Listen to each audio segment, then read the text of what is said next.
Hello, it's Rob Watson, and this is a Decentered Media vlog. It's Sunday, the 21st of June, and it's the summer solstice day. My neighbours have got some loud music playing, and it's just been raining. I thought I'd try something different by moving away from my desk and coming outside. So it's something I want to try and develop, maybe in different places and get about, sightseeing. Different spots of the city, see what happens. What I want to do over the next few weeks is think about and do some writing about and share some thoughts about how I think community media might be better understood.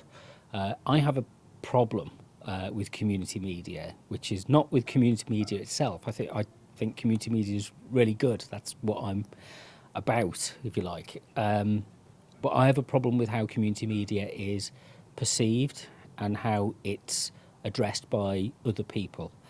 So what I want to try and do is start to look at that and to think about what it might be in the way that community media is presented, defined and understood.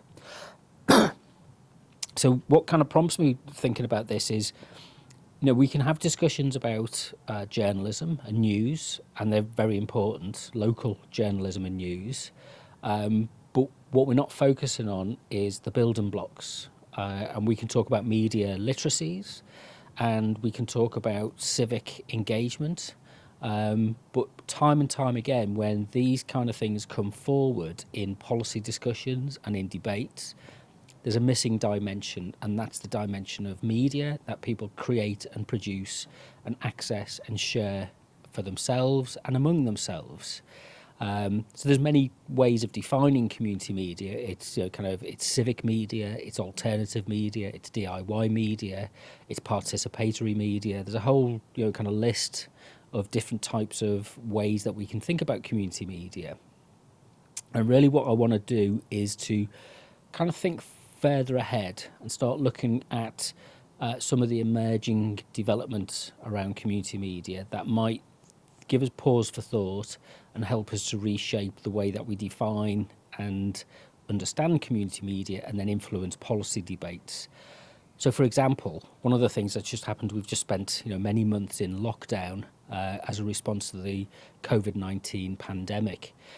But there's been an outpouring, almost a spontaneous outpouring of people using things like Zoom and Microsoft Teams and Skype to keep in contact with each other, but not just for work, not just for the purpose of keeping a business going.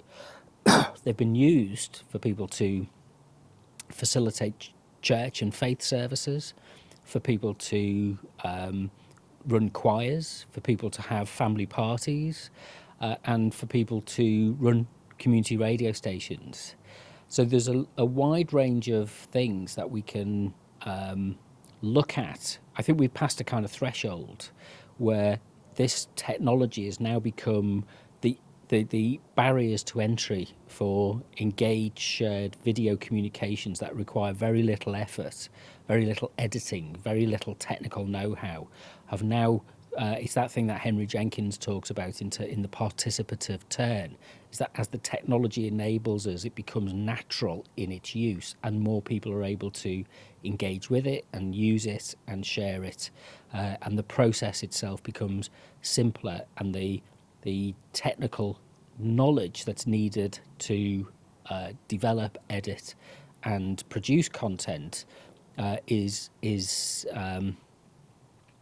easier to use and more instinctual. So there's a lot of effort gone into this from the tech companies, and we see things like one really good example is Hastings Direct, Hastings Live. I'll put the link below in the notes, which was a Hastings Isolation. That's the name of the station, which is a Facebook station in the town of Hastings, bringing people together, creative practitioners in the town, to share music, art, culture, and it was done through Facebook. And because the streaming capacity is there now, people were able to set up a simple webcam or a phone or something, a similar kind of device at home, and run a broadcast very simply, very cheaply.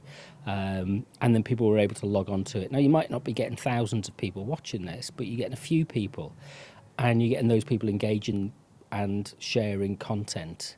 And so there's these things that have spontaneously come forward, and I think we need to give them some careful thought, because it has a knock-on impact onto policy debates, particularly at a time when our mainstream or convenience media, the big corporate media, is consolidating, and it's becoming something which is, our radio stations, they're stripping away, Bauer are stripping away the local identity of many of their stations and going for a corporate branded approach with just really a nod towards local information and local programming.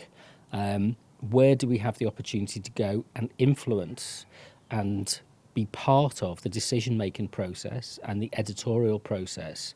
And where do we get involved in those very basic building blocks, with finding out from the bottom up what it takes to run a radio station, or to develop a TV channel, or to publish a newspaper or a magazine, or tell stories.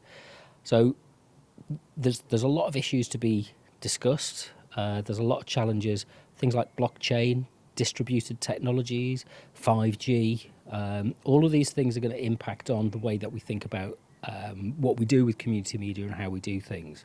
So I just want to kind of give some thought to that and explore some ideas. It'd be useful to have some conversations and some discussions and some ideas shared between us. So if you're interested, give me a shout on Twitter at Decentered Media or Instagram at Decentered Media. You can send me an email, robwatson@decentered.co.uk. We do the podcast, so I'm going to be getting out and talking to people about what these kind of things might mean over the longer term. Or visit the website, which is decentered.co.uk. The sun's out now. 10 minutes ago, it was raining. See what the weather's like the next time that you watch one of these things. But until then, thank you very much.